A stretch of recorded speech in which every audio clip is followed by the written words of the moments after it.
Welcome to this new module. Let's get started. In this video, we're gonna take a look at the structure of the project, and also we're gonna initiate the model that's gonna be used to represent the board of our game.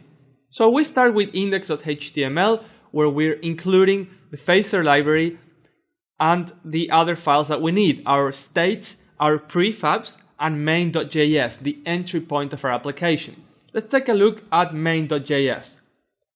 We are setting the dimensions of our game. This is a portrait game, and also adding the states. Our first state, boot.js, takes care of some game level configurations in regards to the screen resolution. Notice that we're not using any physics engine in this game, so we're not initiating arcade or P2. We also get load our file for preload, and then on preload we show the loading screen, and we load all of our assets, all of the different blocks that we will use or that you might want to use, also a dead block and the background of the game. Then we launch game.js, where at the start we define some constants, the number of rows that our board will have, the number of columns, how many different variations we'll have for our blocks or candies. There will be 7 different types of candies. The size of the block, if each block is 35, we'll need this when we paint them on the screen. When we put them on the screen, we'll use the dimension. And also the animations will take 200 milliseconds. On create, that's launched after everything's preloaded, we show our game background, and then we initiate a new board model. What we pass to this model is the number of rows, the number of columns, and the number of variations. And then board.js will take care of representing the logic of a match 3 game. That's what we'll be working on mainly on the next few videos.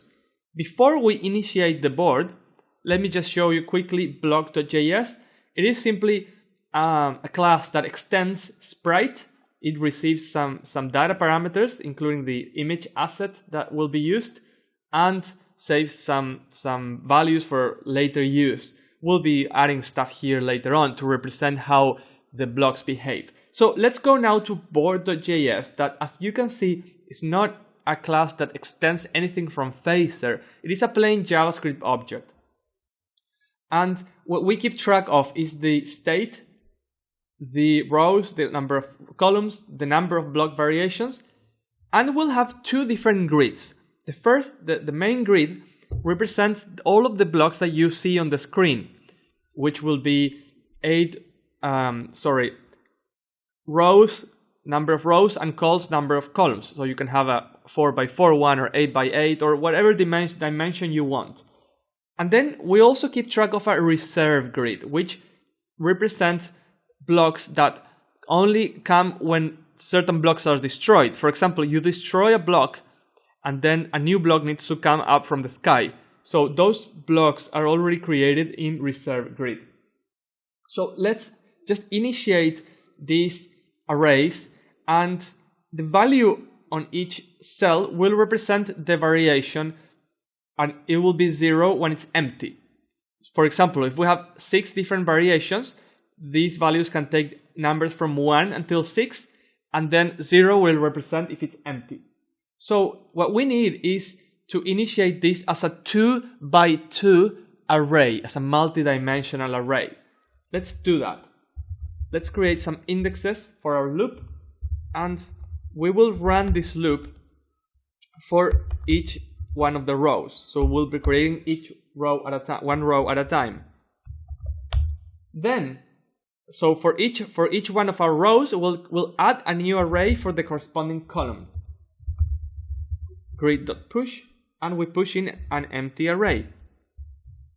Then we go for each one of the elements of the column and add 0 for the value. So that will give us less than number of columns and j++. Whoops. Okay, so for each one of these, we access the corresponding row that we've just created, and we add in a 0. Let's execute this code and see what the console brings us. Row is not defined. This should be rows.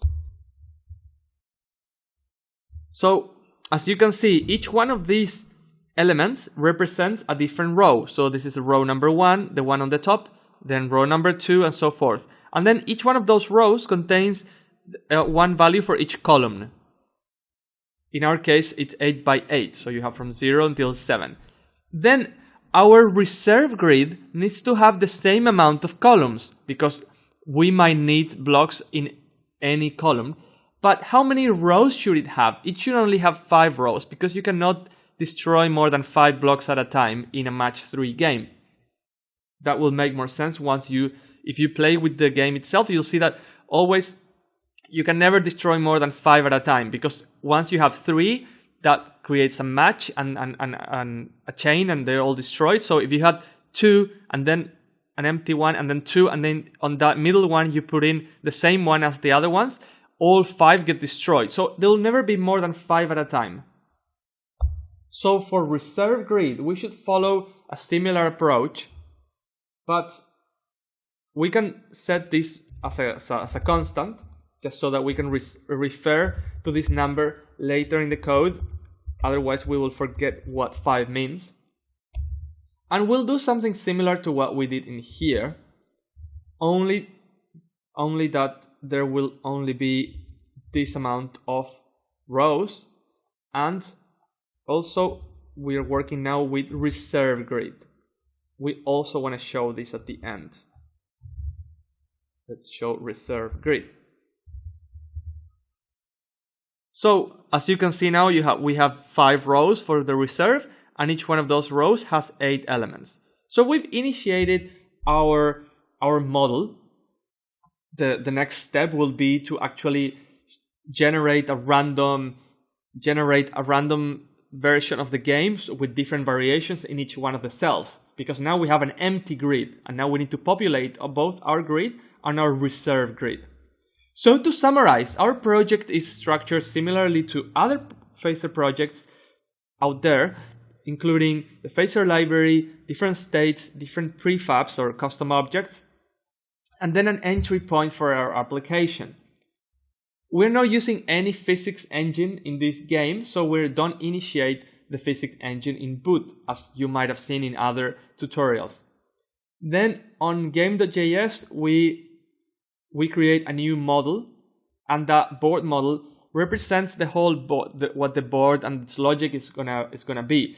On the follow-up videos, we'll keep on adding more functionality. Everything will be done on the command line on the console, and then later on we'll add the visual part as well. So how does this board work? There's 2 grids: the grid that you see and the reserve grid that contains the blocks that are gonna fall once the blocks on the main grid are cleared or destroyed.